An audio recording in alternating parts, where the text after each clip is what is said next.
인생을 살다 보면 때로 우리가 원치 않는 그런 어려운 때가 찾아오기도 합니다. 고난이 찾아올 때가 있습니다. 그 고난이 우리의 삶을 불편하게 만들고 또 쓰디쓴 고통을 주고 또 뼈아픈 눈물을 흘리게도 만듭니다. 하지만 고난에는 이런 부정적인 면만 있는 것은 아닙니다. 분명 긍정적이고 또 유익한 면도 있습니다. 그래서 시편 119편 71절에서 어느 시편 저자는 이렇게 말했습니다. 고난 당하는 것이 내게 유익이라. 고난 당하는 것이 내게 유익이라. 이렇게 고백했습니다. 분명 고난은 참 고통스럽고 힘든 건 사실이지만 그러나 또 고난을 잘 받아들이고 고난을 잘 통과하고 나면 유익한 면이 많다는 것입니다. 어느 곤충학자가 누에고치가 나비가 되어서 이렇게 날아오는 것을 관찰을 했습니다. 누에고치의 그 한 끝에 작은 구멍이 생기더니만 그 작은 구멍으로 나비가 아주 힘들게 빠져나오고 있는 것을 보게 되었습니다. 자, 이것을 지켜본 곤충학자는 그 나비가 그 조그만 그 구멍에서 힘겹게 빠져나오는 것이 너무 애처로워 가지고 불쌍한 마음에 그 구멍을 좀 키워줬습니다. 가위로 이렇게 잘라서 구멍을 좀 키워줬다고 합니다. 그랬더니 나비가 쉽게 빠져나왔다고 합니다. 그런데 불행하게도 그 나비는 날지를 못하고 얼마 지나지 않아 죽고 말았습니다. 이 곤충학자는 나중에야 알게 되었습니다. 나비가 그 누에고치를 뚫고 나오기까지 그 작은 구멍을 삐집고 나오기까지 몸부림치는 그 과정을 거치지 않고는 나비가 제대로 날 수 없다라는 사실을 알게 되었습니다. 나비가 누에고치를 힘겹게 빠져나오면서 막 몸부림을 치며 빠져나오면서 날개 쪽에 영양분이 들어가고 힘이 생겨서 비로소 날 수 있는 힘을 얻게 되는데 그 사실을 나중에 알게 된 거예요. 그래서 나비가 애처롭다고 쉽게 빠져나오도록 구멍을 뚫어준 것이 도리어 그 나비를 이렇게 더 죽게 만들었다는 사실을 알게 된 겁니다. 신앙생활에 있어서도 고난이라는 과정도 마찬가지입니다. 고난 당할 때 그 고난이 우리를 불편하게 하고 고통스럽게 하는 것은 사실이지만 그 고난이라는 과정을 잘 받아들이고 잘 통과하고 나면 유익한 면이 많다는 것입니다. 고난은 우리를 영적으로 더 강하게 만들어주고 더 성숙하게 만들어줍니다.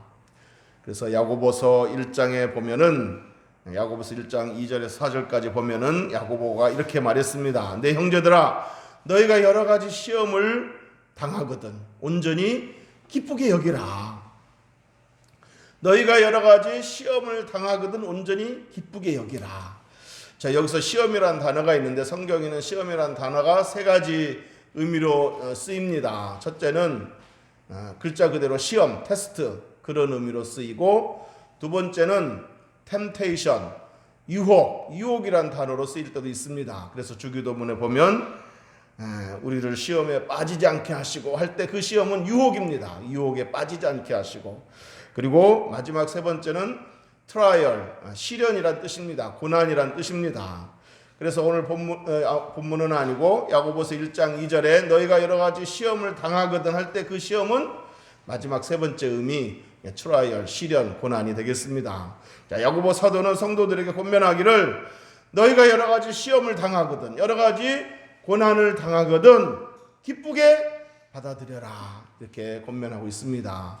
고난은 솔직히 이렇게 기뻐할 만한 기쁘게 받아들일 만한 그런 어떤 형태는 아니지만 그러나 그것을 잘 받아들이고 그것을 잘 통과하고 나면 유익한 면이 있기 때문에 고난 후에는 하나님께서 예비하신 또 다른 축복이 있기 때문에 그것을 믿음으로 내다보고 기쁘게 받아들여라 이렇게 권면하고 있는 겁니다. 그러면서 3절 4절에 보면은 뭐라고 되어 있습니까? 이는 즉 시련은 고난은 너희 믿음의 시련이 인내를 만들어내는 줄 너희가 알미라. 인내를 온전히 이루라. 이는 너희를 온전하고 구비하여 조금도 부족함이 없게 하려 함이라 그랬습니다. 그러니까 시련이 고난이 인내를 이루게 되고 인내를 이루게 되면 온전하고 구비하여 조금도 부족함이 없게 되기 때문에 기쁘게 받아들이라 하는 것입니다. 그만큼 고난을 통해서 영적으로 강해지고 성숙해진다는 그런 말입니다. 실제로 욥은 고난을 많이 받았던 욥은 마침내 고난을 통과한 후에 이렇게 고백했습니다. 욥기 42장 5절에 보면 내가 주께 대하여 귀로 듣기만 하였사오나 이제는 눈으로 주를 배웁나이다. 전에는 고난 받기 전에는 귀로만 들었는데 이제는 고난을 통과한 후에는 눈으로 주를 배울 수 있게 되었다. 자, 이 말은 무슨 말이겠습니까? 그만큼 영적으로 더 성숙해졌다는 얘기 아니겠습니까? 더 영적으로 더 강해지고 성숙해졌다는 얘기입니다. 그러므로 고난에는 유익한 면이 있다. 고난은 유익이다. 이렇게 말할 수 있다는 것입니다. 자, 그런데 여러분, 고난 받는다고 해서 그 고난이 자동적으로 누구에게나 유익을 주는 것은 아닙니다. 고난 받을 때 그 고난을 어떻게 받아들이고 어떤 자세로 그 고난을 이렇게 통과해 나가느냐에 따라 달려있는 거지, 고난 받는다고 해서 다 유익을 얻는 것은 아니라는 것입니다. 고난이 유익이 되고 고난을 통과한 후에 좋은 결말을 얻게 되려면 뭐가 필요하겠습니까? 기도가 필요합니다. 그래서 오늘 본문 야고보서 5장 13절 이렇게 앞부분을 한번 읽어보겠습니다. 시작. 너희 중에 고난 당하는 자가 있느냐? 그는 기도할 것이요. 고난 당하는 자가 있느냐? 그는 뭐 할 것이요? 기도할 것이요. 자, 그러니까 고난 받는다고 해서 다 자동적으로 다 유익을 얻는 것은 아니고 고난 받을 때 기도해야 유익을 얻을 수 있다. 그런 얘기입니다. 자, 야고보 사도가 고난 당하는 자가 있느냐? 저는 기도할 것이요라고 말했는데 여기서 이 야고보는 어떤 야고보일까요? 성경에 야고보라는 이름을 가진 사람이 많습니다. 예수님의 제자 야고보도 있고, 그러니까 예수님의 제자 중에 야고보가 둘이나 됩니다. 그리고 그러니까 첫 번째 야고보는 요한의 형제죠. 그래서 일찍이 헤로데에 의해서 목배임을 당해 죽었습니다. 그리고 이제 또 여러 야고보가 있는데 그 중에 하나가 오늘 본 야고보서를 쓴 야고보인데, 이 야고보서를 쓴 이 야고보는 예수님의 제자 야고보가 아니고 예수님의 동생 야고보입니다. 예수님의 친형제인 이 야고보는 예수님이 그 공생애를 시작할 때 초기에 갈릴리에서 이 촉구석 그 해변에서 사역하고 있을 때 이 야고보가 다른 형제들과 함께 예수님을 비꼬았습니다. 뭐라고 비꼬았냐면 요한복음 7장 4절에 보면 스스로 나타나기를 구하면서 묻혀서 일하는 사람이 없나니 이 일을 행하려 하거든 자신을 세상에 나타내소서, 이렇게 말했어요. 자, 이 말은 이 야고보를 비롯해서 이 형제들이, 예수님의 그 형제들이 예수님을 못마땅하게 생각하고 뭐 한다고 저렇게 딱 돌아다니면서 사람들을 모으고 뭐 이렇게 하는지 모르겠다, 이런 마음으로 못마땅하게 생각하고 비꼬아서 한 말입니다. 그러니까 좀 이렇게 다른 말로 말하면 이거예요. 형님이 사람들에게 주목받고 싶고 세상에 좀 이름을 알리고 싶다면 이런 총구석에서 떠들지 말고 좀 큰 도시로 가서 좀 떠들어라, 이렇게 이제 막 비꼬아서 조롱조롱 얘기하는 말입니다. 자, 그러니까 이때만 해도 야고보는 예수님을 믿지 않은 거죠. 예수님이 자기 형제이기 전에 하나님의 아들이시고 인류를 구원할 구원자라는 사실을 믿지 않았던 겁니다. 그런데 이랬던 이 야고보가 예수님의 부활을 목격한 후에 예수님은 하나님의 아들이셨구나 이런 사실을 믿게 되었고 예수님을 따르는 자가 되었고 나중에는 예루살렘 교회 지도자가 되었습니다. 자, 그런데 이 야고보에게 별명이 하나 있는데 이 별명이 뭐냐면 낙타 무릎이라는 별명이 있습니다. 그러니까 이 야고보가 평상시 늘상 기도를 하면 오랫동안 무릎 꿇고 앉아서 기도를 해서 무릎에 굳은 살에 베겨서 낙타 무릎처럼 됐다. 그래서 이제 주변 사람들이 낙타 무릎이라는 별명을 지어준 겁니다. 얼마나 기도를 많이 했으면 그 무릎이 굳은 살이 베기고 낙타 무릎처럼 되었겠습니까? 자, 이렇게 기도를 많이 한 야고보가, 기도의 사람 야고보가 성도들에게 뭐라고 권면했다고 했습니까? 고난 당하는 자가 있느냐? 그는 기도할 것이요. 고난 당할 때 기도하라고 권면을 했습니다.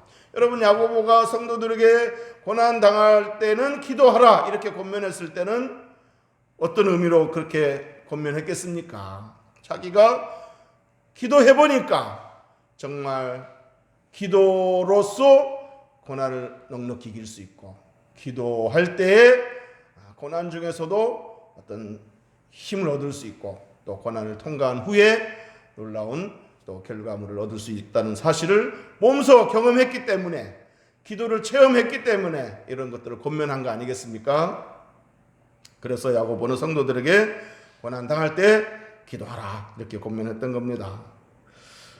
여러분, 고난 당할 때 기도하면 어떤 일이 일어납니까? 기도할 때 하나님의 세미한 음성을 듣게 됩니다. 고난 받기 전에는, 자, 그러니까 모든 것이 평안하고 모든 것이 형통하고 그럴 때는 하나님의 음성이 잘 들리지 않았습니다. 하나님이 그렇게 소리쳐도 나는 세상이 좋아요 하면서 하나님 음성에 귀 기울이지 않았습니다. 듣지를 못했습니다. 그런데 고난이 오니까 기도하게 되고, 기도할 때 하나님의 세미한 음성을 듣게 되더라는 겁니다. 그래서 루이스라는 사람은 이렇게 말했습니다. 고난은 하나님의 음성을 듣는 하나님의 확성기다, 메가폰이다 이렇게 표현을 했습니다. 자, 그런데 고난 받는다고 해서 다 하나님 음성을 듣는 거 아닙니다. 고난 받을 때 기도함으로써 하나님의 세미한 음성을 들을 수 있습니다. 자, 그리고 또 기도할 때 우리는 우리의 모습을 바로 보게 됩니다. 고난 받기 전에 정말 이렇게 내 믿음이 느슨해지고 또 적당히 세상과 타협하면서 양쪽에 팔을 놓고 이렇게 미지근하게 신앙생활했던 그런 자신의 모습을 모르고 있다가 고난 받게 되니까 이제 자신의 모습을 보게 되는 거죠. 자, 그것도 기도할 때 그런 모습을 볼 수 있다는 겁니다. 그래서 고난 받을 때 기도하면 내 모습을 보게 되고 또 회개하게 되고, 그래서 우리 영이 새롭게 회복되고 우리 영을 맑게 해줍니다. 믿습니까? 또 기도할 때 고난을 넉넉히 통과할 수 있습니다. 기도할 때 시련이 와도 어떤 태풍이 와도 기도함으로 인해서 힘을 얻게 되고, 그래서 그 고난을 넉넉히 통과할 수 있는 힘을 얻게 되는 것입니다. 시편 15편 15절에 보면 환난 날의 나를, 시편 50편 15절에 보면 환난 날의 나를 부르라, 내가 너를 건지리니 네가 나를 영화롭게 하리로다. 하나님이 말씀하신 겁니다. 환난 날에 나를 부르라, 기도하라, 고난 받을 때 기도하라, 그러면 내가 너를 건지리니 네가 나를 영화롭게 하리로다. 자, 그러니까 기도할 때 고난을 넉넉히 이길 수 있는 힘을 얻게 되고, 기도할 때 마침내 그 고난의 긴 터널을 통과하게 되고, 그리고 통과한 후에 하나님 주시는 놀라운 그 결말을 보게 된다는 것입니다. 야고보서 5장 11절에 보면 보라, 인내하는 자를 우리가 복되다 하나니 인내하는 자를 뭐 한다고? 복되다 하나니. 인내하는 자가 복되다는 겁니다. 왜 그러냐? 너희가 욥의 인내를 들었고 주께서 주신 결말을 보았거니와. 욥이 인내할 때 하나님이 그 욥에게 좋은 결말을 주셨다는 겁니다. 그러면서 주는 가장 자비하시고 긍휼히 여기시는 이시니라. 자, 그러니까 고난 받을 때 기도하면 하나님이 인내할 힘을 주시고 마침내 끝까지 그 고난을 통과하게 하시고 통과한 후에는 욥처럼 좋은 결말을 주신다는 것입니다. 욥이 고난을 다 통과한 후에 하나님이 뭐든지 배로 주셨습니다. 낙타도 뭐 양도 또 모든 가축들을 배로 주셨죠. 근데 이제 자기 자식들은 10명을 잃었는데 그냥 10명만 줬습니다. 배로 주시지 않고 20명을 줘야 되는데 가축 같으면. 근데 왜 10명만 줬겠어요? 그 10명은 천국에 있으니까 다 합치면 20명이 되지 않겠습니까? 가축은 죽으면 없어지는 거예요. 소멸되는 거예요. 그런데 또 사람은 그렇지 않기 때문에 그래서 10명만 준 거예요. 그건 배로 준 거죠.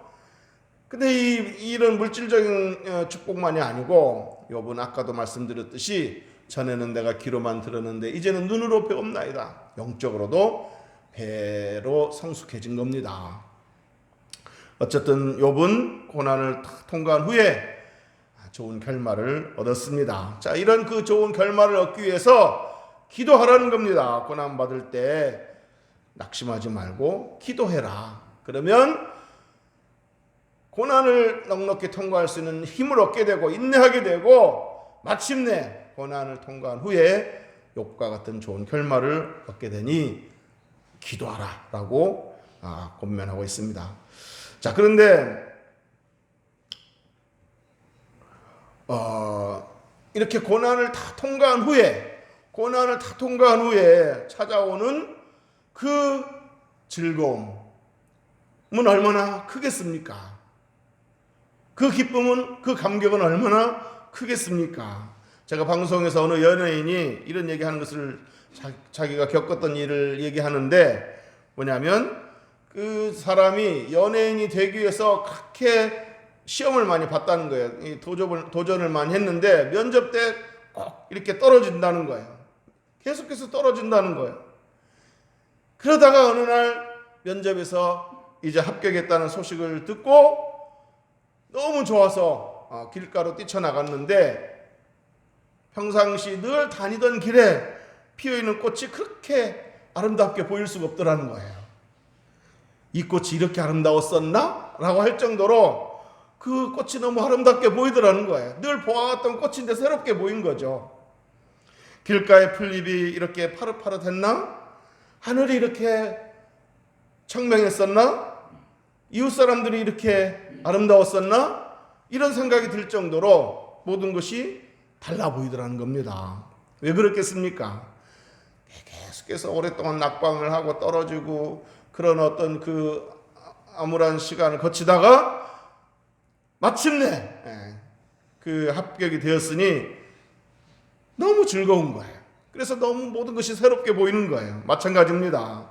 우리가 어둡고 그 공기가 탁한 긴 터널을 통과하게 되면 그 공기가 더 신선하게 느껴지고 또 햇살도 더 찬란하게 느껴지듯이 또 긴 장마가 끝나고 나면 하늘이 더 화창하게 보이듯이 고난을 통과한 후에는 그 어느 때보다도 말할 수 없는 희열과 감격과 즐거움이 있다는 것입니다. 그래서 시편 126편에 보면 이렇게 말했습니다. 여호와께서 시온의 포로를 돌려보내실 때 우리는 뭐 하는 것 같았다? 꿈꾸는 것 같았다. 그때 우리 입에는 웃음이 가득하고 우리 혀에는 찬양이 찼었도다. 자, 그러니까 이스라엘 백성들이 포로 생활을 청산하고 고국에 돌아왔을 때 그들이 느낀 점이 이렇다는 거예요. 꿈꾸는 것 같았다. 너무 이게 꿈인가 생신가 할 정도로 너무 좋다는 거죠. 우리 입에는 웃음이 가득하고 혀에는 찬양이 찼다. 사랑하는 성도 여러분, 고난당할 때 낙심하지 마시고 지금의 환경만 바라보지 마시고 기도하시기 바랍니다. 기도하면 이 환경을 주관하시는 하나님이 보일 것이고, 기도하기 전에는 그냥 이 암울한 환경만 보였는데, 그래서 낙담이 됐는데, 기도하니까 이 환경을 붙드시는 하나님이 보이고, 그리고 이 고난을 통과할 수 있는 힘을 주시고, 그리고 마침내 고난을 통과한 후에 하나님이 주시는 그 놀라운 그 결말을 믿음의 눈으로 내다보고 또 통과한 후에 체험하게 될 것입니다. 그때 꿈꾸는 것 같은 기쁨을 누리게 될 것입니다. 그때 웃음이 가득하고 입에는 찬양이 가득하게 될 줄로 믿습니다. 너무 좋으니까 막 길에서 사람이 막 지나가는데도 막 흥얼거리면서 찬양하게 되고, 웃음과 찬양으로 간증하게 될 줄로 믿습니다.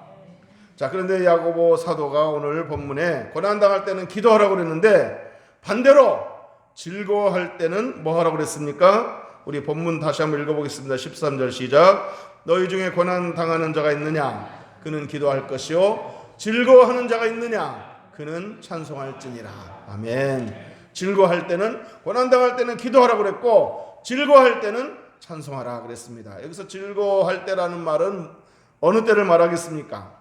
형통할 때, 평안할 때, 하나님이 평안함을 주셨을 때, 모든 것이 편안할 때라는 말과 동일한 것이라고 할 수 있습니다.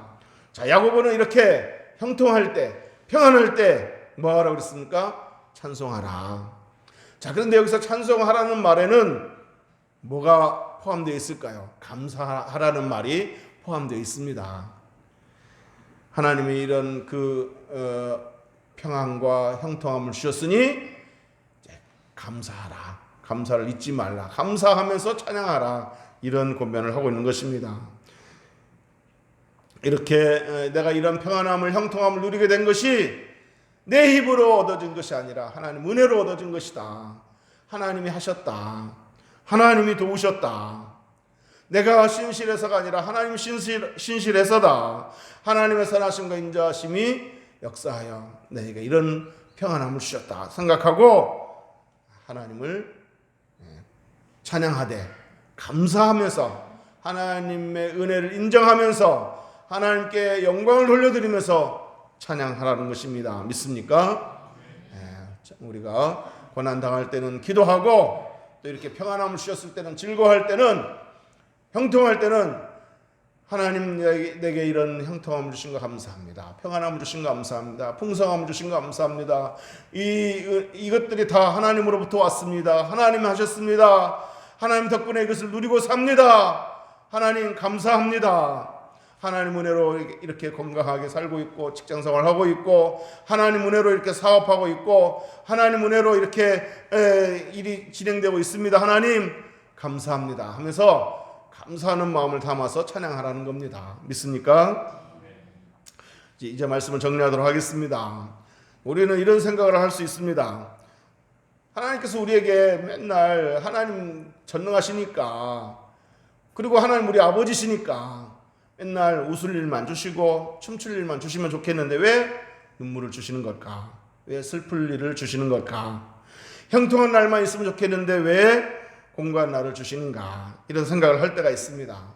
자, 그런데 전도서 7장 14절에 보면 하나님께서 형통한 날과 공고한 날을 병행해서 주신다 그랬습니다. 형통한 날과 공고한 날을 병행해 주신다는 말은 어떤 때는 또 이렇게 형통함을 주시기도 하고, 또 때로는 이제 공고할 때를 주시기도 한다는 거죠. 자, 그런데 형통할 때를 주시든지 공고할 때를 주시든지 다 이유가 있는 거예요. 다 우리의 유익을 위해서 그렇게 하시는 거예요. 맨날 형통하고 그러면 우리가 또 영적으로 타락하게 될 수도 있고 교만하게 될 수도 있고, 그러니까 또 가끔 기도하라고, 겸손하라고 또 어려움을 주시는 거예요. 그러니까 다 우리에게 유익인 겁니다.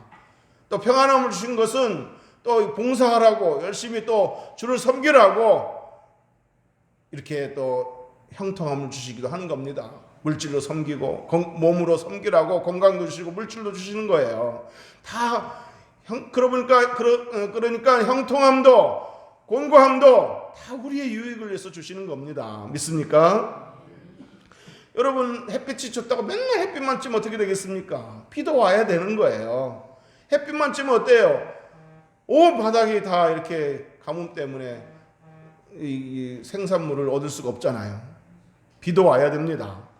자, 이 얘기만 하고 마치도록 하겠습니다. 한 시골 농가에 마당에 큰 풍향계가 하나 있었다는 거예요. 풍향계 아시죠? 그 바람이 부는 어느 방향으로 부는지를 이렇게 가리켜주는 그 화살표가 있잖아요. 화살표. 그 화살표가 바람의 방향에 따라서 이렇게도 움직이고 저렇게도 움직이잖아요. 자, 그것을 본 거예요. 지나가다가. 그런데 자세히 보니까 그 화살표에 글자가 하나 새겨졌다는 거예요. 글이. 그래서 그 글이 뭔가 읽어봤더니 하나님의 은혜입니다. 그래서 이 지나가는 사람이 그 농장 주인한테 물어봤다는 거예요. 왜 이 글씨를 이렇게 써놨습니까? 그랬더니 농장 주인이 어느 방향으로 불든지 간에 이 화살표가 가리킨 것은 하나님의 은혜입니다 라는 거죠. 그러니까 이 말은 어떤 상황이 오든지 간에 어떤 여건이 주어지든지 간에 그건 다 하나님의 은혜라는 것을 이렇게 고백하는 마음으로 이렇게 써놨습니다. 이렇게 했다는 거예요. 그렇습니다, 여러분. 우리 삶을 돌이켜보면 형통할 때도 있고 공고할 때도 있었는데 돌이켜보면 어떤 상황이었든지 간에 다 그것은 우리에게 유익이 되었고 결국에는 하나님의 은혜였다라는 사실을 깨닫게 됩니다. 고난이든 형통이든 하나님이 모든 것을 합력하여서 선을 이루게 하셨다라는 사실을 깨닫게 됩니다. 그러므로 고난 당할 때는 낙심하지 말고 기도하시고 즐거워할 때는, 즉 형통할 때는, 평안할 때는 하나님을 찬송하면서 하나님께 감사하고 하나님께 영광 돌리는 평안함 주셨으니 더 하나님 앞에 헌신하는 저와 여러분 될 수 있기를 주의 이름으로 축복합니다. 기도하겠습니다.